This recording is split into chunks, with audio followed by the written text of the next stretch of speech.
ಸ್ನೇಹಿತರೆ ನಮಸ್ಕಾರ. ಈ ಮೊದಲು ಬೇರೆ ಬೇರೆ ವಿಚಾರಕ್ಕೆ ಸುದ್ದಿಯಲ್ಲಿರ್ತಿದ್ದಂತಹ ಚೈತ್ರ ಕುಂದಾಪುರ ಈಗ ಮತ್ತೆ ಬೇರೆ ಬೇರೆ ವಿಚಾರಗಳಿಗೆ ಸುದ್ದಿ ಆಗ್ತಿದ್ದಾರೆ. ಅದರಲ್ಲೂ ಕೂಡ ಇತ್ತೀಚೆಗೆ ಮದುವೆಯಾಗಿ ದಾಂಪತ್ಯ ಜೀವನಕ್ಕೆ ಕಾಲಿಟ್ಟಂತಹ ಚೈತ್ರ ಕುಂದಾಪುರ ಮೇಲೆ ಯಾವಾಗ ಹೆತ್ತ ತಂದೆ ಒಂದಷ್ಟು ಗಂಭೀರವಾದಂಥ ಆರೋಪಗಳನ್ನು ಮಾಡಿದ್ರು, ಅದಾದಮೇಲೆ ಚೈತ್ರ ಕುಂದಾಪುರ ಮತ್ತು ಇವರ ತಂದೆ ನಡುವಿನ ಈ ಟಾಕ್ ಫೈಟ್ ಏನಿದೆ ಇದು ತಾರಕಕ್ಕೆ ಇದೆ. ಈ ನಡುವೆ ಈಗಾಗಲೇ ತಂದೆ ಮಗಳ ಮೇಲೆ ಒಂದಷ್ಟು ದೂರುಗಳನ್ನು ಇಟ್ಟು ಈಗಾಗಲೇ ಕಂಪ್ಲೇಂಟನ್ನು ಕೊಟ್ಟಿದ್ರೆ, ಮತ್ತೊಂದು ಕಡೆ ಈಗ ಈಕೆಯ ಸರತಿ ಈಕೆಯೂ ಕೂಡ ಒಂದಷ್ಟು ಆರೋಪಗಳನ್ನು ಹೊರಿಸ್ತಾ ಇದ್ದಾಳೆ. ಇನ್ನು ಇದಕ್ಕೆ ಪೂರಕ ಎನ್ನುವಂತೆ ನಮ್ಮಿಬ್ಬರ ಮೇಲೆ ಯಾವಾಗ ಬೇಕಾದರೂ ಅಟ್ಯಾಕ್ ಆಗಬಹುದು ಅಂತ ಹೇಳ್ಬಿಟ್ಟು ಚೈತ್ರ ಕುಂದಾಪುರ ಒಂದು ಶಾಕಿಂಗ್ ಸಂಗತಿಯನ್ನು ಈಗ ಬಿಚ್ಚಿಟ್ಟಿದ್ದಾರೆ. ಈ ಮೂಲಕ ಏನಾದರೂ ತೊಂದರೆ ಆದರೆ ಅವರೇ ಹೊಣೆಗಾರರು ಅನ್ನುವಂಥ ಮಾತನ್ನು ಈಗ ಹೇಳಿದ್ದಾರೆ. ನನ್ನ ಹಾಗೂ ಶ್ರೀಕಾಂತ್ ಮೇಲೆ ಯಾವಾಗ ಬೇಕಾದರೂ ಅಟ್ಯಾಕ್ ಆಗಬಹುದು ಅನ್ನುವಂಥ ಶಾಕಿಂಗ್ ಸಂಗತಿಯನ್ನು ಚೈತ್ರ ಹೇಳ್ಕೊಂಡಿದ್ದಾರೆ. ಹಾಗಾದರೆ ಯಾರಿಂದ ಈ ಅಟ್ಯಾಕ್ ಆಗುತ್ತೆ, ಯಾಕೆ ಆಗುತ್ತೆ, ಏನು ಕಾರಣ, ಹಿನ್ನೆಲೆ ಏನು, ಮುಂದೆ ಯಾವೆಲ್ಲ ಕ್ರಮಗಳನ್ನು ಚೈತ್ರ ಕುಂದಾಪುರ ತೆಗೆದುಕೊಳ್ಳಬಹುದು, ಏನಿದರ ಹಿನ್ನೆಲೆ ಎಲ್ಲವನ್ನು ಕೂಡ ನೋಡ್ತಾ ಹೋಗೋಣ. ಅದಕ್ಕಿಂತ ಮುಂಚೆ ನೀವು ಇನ್ನೂ ಕೂಡ ನಮ್ಮ ಚಾನಲನ್ನು ಸಬ್ಸ್ಕ್ರೈಬ್ ಮಾಡಿಲ್ಲ ಅಂದರೆ ದಯವಿಟ್ಟು ಕೂಡಲೇ ಸಬ್ಸ್ಕ್ರೈಬ್ ಮಾಡಿ ಸ್ನೇಹಿತರೆ. ಬಿಗ್ ಬಾಸ್ ಸ್ಪರ್ಧಿಯಾಗಿ ಕಲರ್ಸ್ ಕನ್ನಡ ವಾಹಿನಿಯಲ್ಲಿ ಪ್ರಸಾರ ಆಗುವಂಥ ರಿಯಾಲಿಟಿ ಶೋನಲ್ಲಿ ತುಂಬ ಪಾಪ್ಯುಲಾರಿಟಿಯನ್ನು ಗಿಟ್ಟಿಸಿಕೊಂಡಂಥ ಚೈತ್ರ ಕುಂದಾಪುರ ಇದಕ್ಕಿಂತ ಮುನ್ನ ಪಾಪ್ಯುಲರ್ ಆಗಿದ್ದು ಬೇರೆ ಬೇರೆ ಕಾರಣಗಳಿಗೋಸ್ಕರ. ಅದರಲ್ಲೂ ಕೂಡ ಗೋವಿಂದ ಬಾಬು ಪೂಜಾರಿ ಅವರಿಗೆ MLA ಟಿಕೆಟನ್ನು ಕೊಡಿಸ್ತೀನಿ ಅಂತ ಹೇಳಿಬಿಟ್ಟು ಸುಮಾರು 8 ಕೋಟಿಯ ಡಿಮ್ಯಾಂಡನ್ನು ಇಟ್ಟು 5 ಕೋಟಿಯನ್ನು ಪಡೆದು ನಂತರ ಅವರಿಗೆ ಯಾಮರಿಸಿದ್ದು, ಆ ಪ್ರಕರಣದಲ್ಲಿ ಜೈಲು ಸೇರಿದ್ದು, ಆ ಜೈಲು ಸೇರಿದಂಥ ಸಂದರ್ಭದಲ್ಲಿ ಬೇರೆ ಬೇರೆ ಹೈಡ್ರಾಮಾಗಳನ್ನು ಈಕೆ ಮಾಡಿದ್ದು ಎಲ್ಲವೂ ಕೂಡ ಈಗ ನೆನಪಾಗಿ ಉಳಿದಿರುವಂಥ ಸಂಗತಿ. ಈ ನಡುವೆ ಆ ಪ್ರಕರಣದಲ್ಲಿ ಇನ್ನೂ ಕೂಡ ಕ್ಲೀನ್ ಚಿಟ್ ಮಾತ್ರ ಸಿಕ್ಕಿಲ್ಲ. ಇದರ ನಡುವೆನೇ ಇದೇ ಪ್ರಕರಣದ ಮತ್ತೊಬ್ಬ ಆರೋಪಿಯ ಜೊತೆಗೆ ಚೈತ್ರ ಕುಂದಾಪುರ ಮೊನ್ನೆ ಮದುವೆ ಆಗ್ತಾರೆ. ಚೈತ್ರ ಕುಂದಾಪುರ ಯಾವಾಗ ಶ್ರೀಕಾಂತ್ ಜೊತೆಗೆ ಮದುವೆ ಆಗ್ತಾರೋ ಆಗ ನಾನಾ ವಿಚಾರಗಳು ಚರ್ಚೆ ಆಗ್ತಾ ಇರುತ್ತೆ ಒಂದು ಕಡೆ. ಮತ್ತೊಂದು ಕಡೆ ಈಕೆ ತನ್ನ ಪಾಡಿಗೆ ತಾನು ಮದುವೆ ಆಗುವಂತಹ ಕೆಲಸ ಕಾರ್ಯಗಳನ್ನು ನೋಡ್ಕೊಳ್ತಾ ಹೋಗ್ತಾ ಇರ್ತಾಳೆ. ಇದರ ಬೆನ್ನಲ್ಲೇ ಮದುವೆ ಆದ ಬಳಿಕ ಇದೇ ಚೈತ್ರ ಕುಂದಾಪುರ ಅವರ ಹೆತ್ತ ತಂದೆಯೇ ಒಂದಷ್ಟು ಗಂಭೀರ ಆರೋಪಗಳನ್ನು ಆತ ಕಳ್ಳ, ಈಕೆ ಕಳ್ಳಿ, ಇದು ಕಳ್ಳಿಯ ಮದುವೆ ಬಿಟ್ಟಾಕಿ ಅಂತಲೂ ಕೂಡ ಹೇಳ್ತಾರೆ. ಜೊತೆಗೆ ಇವರೆಂಥ ಮೋಸಗಾರರು ಅಂತ ಹೇಳ್ಬಿಟ್ಟು ಒಂದಷ್ಟು ಆರೋಪಗಳನ್ನು ಕೂಡ ಹೊರಿಸ್ತಾರೆ. ಈ ಚೈತ್ರ ಕುಂದಾಪುರ ಅವರ ಅಕ್ಕ ಮತ್ತು ತಂದೆ ಇವರಿಬ್ಬರು ಕೂಡ ಒಂದು, ಮತ್ತು ತಾಯಿ ಈಕೆ ಇವರೆಲ್ಲ ಕೂಡ ಒಂದು ಅನ್ನೋ ರೀತಿಯಲ್ಲಿ ಮನೆ ಒಡೆದು ಹೋಗಿದೆ ಅನ್ನೋಂಥ ವಿಚಾರ ಬಹಿರಂಗ ಆಗ್ತದೆ. ಚೈತ್ರ ಕುಂದಾಪುರ ಫೈರ್ ಬ್ರ್ಯಾಂಡ್ ಭಾಷಣಗಾರ್ತಿಯಾಗಿ ಗುರುತಿಸಿಕೊಂಡಾಕೆ, ಅಪಾಯಕಾರಿ ಜೀವನ ಶೈಲಿ ಆಕೆಯದು.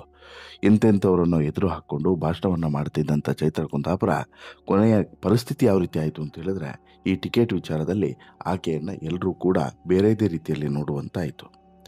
ಇನ್ನು ಬಿಗ್ ಬಾಸ್ ರಿಯಾಲಿಟಿ ಶೋಗೆ ಹೋಗಿ ಬಂದ ನಂತರ ಬೆದರಿಕೆ ಕರೆಗಳೆಲ್ಲವೂ ಕೂಡ ಕಡಿಮೆ ಆಯಿತು.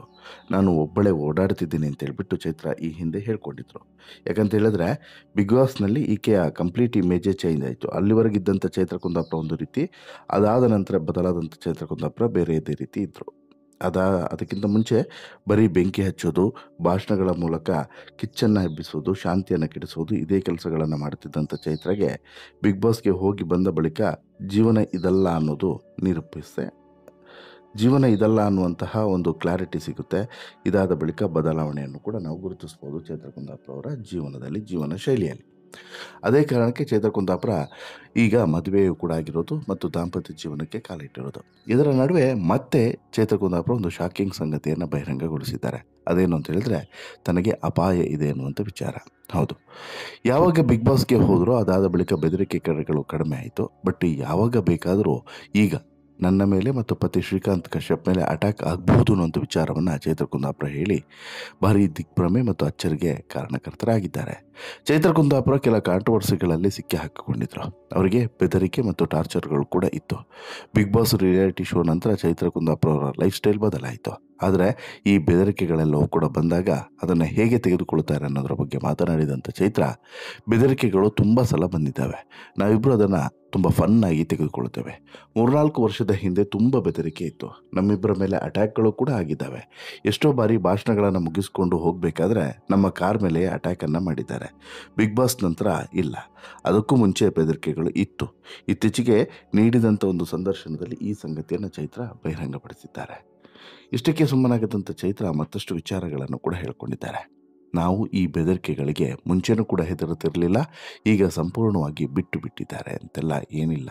ಯಾವಾಗ ಬೇಕಾದರೂ ಅದು ಆಗಬಹುದು, ಮತ್ತೆ ನಮ್ಮ ಮೇಲೆ ಅಟ್ಯಾಕ್ಗಳು ನಡಿಬಹುದು, ಮಾಡುವಂಥ ಪ್ರಯತ್ನವನ್ನು ಕೂಡ ಮಾಡ್ಬೋದು. ಆದರೆ ನಾವಿಬ್ಬರು ಅಂದುಕೊಳ್ಳೋದು ಇಷ್ಟೇ, ಬದುಕೋದು ಇರಬಹುದು ಅಥವಾ ಸಾಯಬಹುದು, ಇದೆಲ್ಲವೂ ಕೂಡ ಭಗವಂತನೇ. ಮನುಷ್ಯ ಪ್ಲ್ಯಾನ್ ಮಾಡೋಕ್ಕಾಗಲ್ಲ, ಅಥವಾ ವಿರೋಧಿಗಳು ಪ್ಲ್ಯಾನ್ ಮಾಡೋಕ್ಕೆ ಆಗಲ್ಲ. ಸ್ಕೆಚ್ ಹಾಕಿ ನಮ್ಮನ್ನು ಕೊಲ್ಲೋಕ್ಕೆ ಸಾಧ್ಯವೇ ಇಲ್ಲ. ಆಯುಷ್ಯ ತೀರಿದ್ರೆ ನಾವು ಸಾಯ್ತೀವಿ. ಸಾವಿಗೆ ಹೆದರಿ ಇವತ್ತಿನ ಬದುಕನ್ನು ಕಳೆಯೋದಿಲ್ಲ. ಇವತ್ತು ಚೆನ್ನಾಗಿ ಬದುಕ್ತೇವೆ ಅಂತೇಳ್ಬಿಟ್ಟು ಚೈತ್ರ ಕುಂದಾಪುರ ಹೇಳ್ತಾರೆ. ಇನ್ನು 2 ವರ್ಷದ ಹಿಂದೆ ಜೈಲಿಗೆ ಹೋಗಿ ಕಾಂಟ್ರವರ್ಸಿ ಆದಾಗ ಯಾಕೆ ಹೀಗೆಲ್ಲ ಆಯಿತು ಅಂತೇಳಿ ಯೋಚಿಸ್ತಾ ಇದ್ದೆ. ಅದು ಆಗದೇ ಇದ್ದಿದ್ರೆ ನಾನು ಬಿಗ್ ಬಾಸ್ಗೆ ಹೋಗ್ತಿರ್ಲಿಲ್ಲ. ಇವತ್ತಿನ ಈ ಕಲರ್ಫುಲ್ ಲೈಫನ್ನು ಬದುಕಬೇಕು ಅಂತ ಹೇಳ್ಬಿಟ್ಟು ನಾನು ಯಾವತ್ತೂ ಕೂಡ ಅಂದ್ಕೊಂಡಿರಲಿಲ್ಲ. ಇದರಲ್ಲಿ ಇಷ್ಟು ಖುಷಿ ಇದೆ ಅಂತಲೂ ಕೂಡ ನನಗೆ ಗೊತ್ತಿರಲಿಲ್ಲ. ನಾನು ಯಾವತ್ತೂ ಕೂಡ ಮೇಕಪ್ಪನ್ನು ಮಾಡಿರಲಿಲ್ಲ. ಮ್ಯಾಚಿಂಗ್ ಡ್ರೆಸ್ ಎಲ್ಲ ನಾನು ಯಾವತ್ತೂ ಕೂಡ ಹಾಕಿದೋಳೆ ಅಲ್ಲ. ಹಾಗಾಗಿ ಆಗೋದೆಲ್ಲ ಒಳ್ಳೆಯದಕ್ಕೆ ಅಂತ ಹೇಳ್ಬಿಟ್ಟು ನಾನು ಬಯಸ್ತೇನೆ, ಆಲೋಚಿಸ್ತೇನೆ ಅಂತೇಳಿ ಚೈತ್ರ ಹೇಳ್ತಾರೆ. ಅಂದರೆ ಈಗ ಈಕೆ ಜೀವನದಲ್ಲಾಗಿರುವಂಥ ಬದಲಾವಣೆಯನ್ನು ಈಕೆ ಮೆಲುಕು ಹಾಕ್ತಿದ್ದಾಳೆ. ಇಷ್ಟೆಲ್ಲ ಬದಲಾವಣೆ ಆಗಿದೆ. ಇದೆಲ್ಲದಕ್ಕೂ ಕೂಡ ಕಾರಣ ಆ ಕೇಸು, ಅದಾದ ಬಳಿಕ ನಾನು ಜೈಲಿಗೆ ಹೋಗಿದ್ದು, ಇವೆಲ್ಲದೂ ಕೂಡ ಇರಬಹುದು ಅನ್ನುವಂಥ ಸಂಗತಿಯನ್ನು ಚೈತ್ರ ಇಲ್ಲಿ ಒಪ್ಕೊಳ್ತಾರೆ. ಈಗ ಪ್ರಮುಖವಾಗಿ ಗಮನಿಸಬೇಕಾಗಿರೋದೇನೋ, ಇಲ್ಲಿ ಸಂಗತಿ ಇರೋದೇನೋ, ಚೈತ್ರ ಮೇಲೆ ಅಟ್ಯಾಕ್ ಮಾಡಬಹುದು, ಅಥವಾ ಚೈತ್ರ ಮತ್ತು ಅವರ ಪತಿ ಶ್ರೀಕಾಂತ್ ಮೇಲೂ ಕೂಡ, ಇಬ್ಬರ ಮೇಲೂ ಕೂಡ ಅಟ್ಯಾಕ್ ನಡಿಬಹುದು ಅಂತ ಒಂದು ಆಕೆಯ ಊಹೆ. ಯಾಕೆ ಅಂತ ಹೇಳಿದ್ರೆ, ಚೈತ್ರ ಕುಂದಾಪುರ ಈ ಹಿಂದೆ ಎಲ್ಲೇ ಭಾಷಣಕ್ಕೆ ಹೋದರೂ ಕೂಡ ಅಲ್ಲೊಂದು ಕಿಚ್ಚನ್ನು ಹೊತ್ತಿಸಿಯೇ ಬರ್ತಾ ಇದ್ದಿತ್ತು. ಸುಮ್ಮನೆ ಅಂತೂ ಬರ್ತಿರಲಿಲ್ಲ.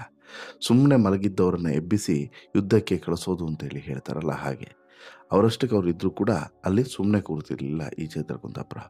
ಹೋದಂಥ ಕಾರಣಕ್ಕಾದರೂ ಕೂಡ ಅವರ ತಲೆಯನ್ನು ಸವರಿ ಅವರಿಗೆ ಬೇರೆದೇ ರೀತಿಯಾದಂಥ ಅಮಲನ್ನು ತುಂಬಿ, ಆ ಅಮಲಿನಲ್ಲಿ ಅವ್ರು ಹೋಗಿ ಏನೋ ಒಂದು ಕೆಲಸವನ್ನು ಮಾಡಬೇಕು, ಆ ರೀತಿ ಮಾಡ್ತಾಯಿದ್ರು. ಆ ರೀತಿ ಮಾಡೋದ್ರಿಂದ ಸಮಾಜದಲ್ಲಿ ಶಾಂತಿ ಕೂಡ ಕೆಡುತ್ತಾ ಇತ್ತು. ಜೊತೆಗೆ ಒಂದು ವರ್ಗದ ವಿರೋಧವನ್ನು ಕೂಡ ಎದುರಿಸ್ತಾ ಇದ್ರು. ಅದೇ ವರ್ಗದಿಂದ ನನಗೆ ಅಪಾಯ ಇದೆ ಅನ್ನುವಂಥ ಮಾತನ್ನು ಚೈತ್ರ ಈಗ ಹೇಳಿರುವಂಥದ್ದು. ಅಪಾಯ ಇದೆಯೋ ಇಲ್ವೋ ಗೊತ್ತಿಲ್ಲ, ಬಟ್ ಒಂದಂತೂ ಸತ್ಯ, ಇವರು ಅಪಾಯವನ್ನು ಮೈ ಮೇಲೆ ಎಳ್ಕೊಳ್ತಿದ್ದಂಥ ವಿಚಾರ ಎಲ್ಲವೂ ಕೂಡ ಸತ್ಯ. ಶಾಂತವಾಗಿದ್ದಂಥ ಸಮಾಜವನ್ನು ಕೆಡಿಸಿ ಹಾಳುಗೆಡುತ್ತಾ ಇದ್ದಿದ್ದು ಕೂಡ ಸತ್ಯ. ಅಷ್ಟಕ್ಕೆ ಸುಮ್ಮನಾಗಲಿಲ್ಲ ಇವರ ಕೆಲಸ. ಇನ್ನೂ ಕೂಡ ಒಂದಷ್ಟು ಕೆಲಸಗಳನ್ನು ಇವರು ಮಾಡಿದ್ದಾರೆ. ಏನು, ಈ ಚೈತ್ರ ಕುಂದಾಪುರ ಮತ್ತು ಕಶ್ಯಪ್ ಬೇರೆ ಬೇರೆ ಪ್ರಕರಣಗಳಲ್ಲೂ ಕೂಡ ಭಾಗಿಯಾಗಿದ್ದರು. ಒಟ್ಟಿಗೆ ಅವತ್ತಿನಿಂದ ಇವತ್ತಿನವರೆಗೂ ಕೂಡ ಒಟ್ಟಿಗೆ ಇರೋದ್ರಿಂದ ಬೇರೆ ಬೇರೆ ಪ್ರಕರಣಗಳಲ್ಲೂ ಕೂಡ ಭಾಗಿಯಾಗಿದ್ದಾರೆ. ಜೊತೆಗೆ ಈಗಾಗಲೇ ಜೈಲಿಗೂ ಕೂಡ ಹೋಗಿ ಬಂದಿದ್ದಾರೆ. ಹೀಗಿರುವಾಗ ಈ ಪ್ರಕರಣಕ್ಕೆ ಸಂಬಂಧಪಟ್ಟಂತೆ ಅಥವಾ ಇದೇ ರೀತಿ ವಂಚನೆ ಪ್ರಕರಣಗಳು ಯಾವುದಾದ್ರೂ ಹೊರಗಡೆ ಬಾರದೇ ಇದ್ದರೆ, ಆ ಪ್ರಕರಣದಲ್ಲೂ ಕೂಡ ಬಹುಶಃ ಇವರಿಗೆ ಇಂಥದ್ದೊಂದು ಭಯ ಕಾಡ್ತಿರಬಹುದೇನೋ. ಅಂದರೆ ಅವ್ರು ನಮ್ಮ ಮೇಲೆ ಅಟ್ಯಾಕ್ ಮಾಡ್ಬೋದು, ಅವ್ರು ನಮ್ಮಿಂದ ಹಣವನ್ನು ಪಡೆಯುವಂತಹ, ಅದರ ವಾಪಸ್ ಹಣವನ್ನು ಪಡೆಯುವಂಥ ಪ್ರಯತ್ನ ಮಾಡ್ಬೋದು. ಈ ರೀತಿ ಏನಾದರೂ ನಡೆದಿದೆಯೇನೋ ಗೊತ್ತಿಲ್ಲ. ಆ ಕಾರಣಕ್ಕೆ ಈ ರೀತಿ ಹೇಳಿದಾರೋ, ಅಥವಾ ಈಗಾಗಲೇ ತಂದೆ ಒಂದಷ್ಟು ಆರೋಪಗಳನ್ನು ಮಾಡಿದಾರಲ್ಲ, ಆ ಕಾರಣಕ್ಕೆ ಹೇಳಿದಾರೋ, ಅಥವಾ ಬೇರೆದೇ ಕಾರಣಕ್ಕೇನಾದರೂ, ಅಂದರೆ ಈ ಪ್ರಕರಣವನ್ನು ಡೈವರ್ಟ್ ಮಾಡಬೇಕು, ಪ್ರಚಾರದಲ್ಲಿ ಇರಬೇಕು ಅನ್ನೋಂಥ ಕಾರಣಕ್ಕೋಸ್ಕರ ಈ ರೀತಿಯಾದಂಥ ಸಂಗತಿಗಳನ್ನು ಮುನ್ನೆಲೆಗೆ ತಂದು ಬಿಡ್ತಿದ್ದಾರಾ ಗೊತ್ತಾಗ್ತಿಲ್ಲ. ಏನೋ ಒಂದು ಸ್ಟ್ರಾಟರ್ಜಿ ಅಂತೂ ಖಂಡಿತವಾಗ್ಲೂ ಇದೆ. ಆ ಸ್ಟ್ರಾಟರ್ಜಿ ಏನು ಅನ್ನೋದು ಗೊತ್ತಾಗಬೇಕಾಗಿದೆ. ಒಟ್ಟಿನಲ್ಲಿ ನಿಮ್ಮ ಅಭಿಪ್ರಾಯ ಏನು ಸ್ನೇಹಿತರೆ? ಈಗ ಚೈತ್ರ ಹೇಳ್ಕೊಂಡಿರುವಂತಹ ಸಂಗತಿಗಳ ಬಗ್ಗೆ ನಿಮ್ಮ ಅಭಿಪ್ರಾಯ ಏನು? ದಯವಿಟ್ಟು ನಿಮ್ಮ ಅಭಿಪ್ರಾಯವನ್ನು ಕಮೆಂಟ್ ಮಾಡಿ ತಿಳಿಸಿ. ಜೊತೆಗೆ ಈ ಸ್ಟೋರಿ ಇಷ್ಟ ಆಯಿತು ಅಂತ ಹೇಳಿದ್ರೆ ಲೈಕ್ ಮಾಡಿ, ಶೇರ್ ಮಾಡಿ, ಚಾನಲ್ಗೆ ಸಬ್ಸ್ಕ್ರೈಬ್ ಆಗೋದನ್ನು ಮರಿಬೇಡಿ. ಧನ್ಯವಾದ.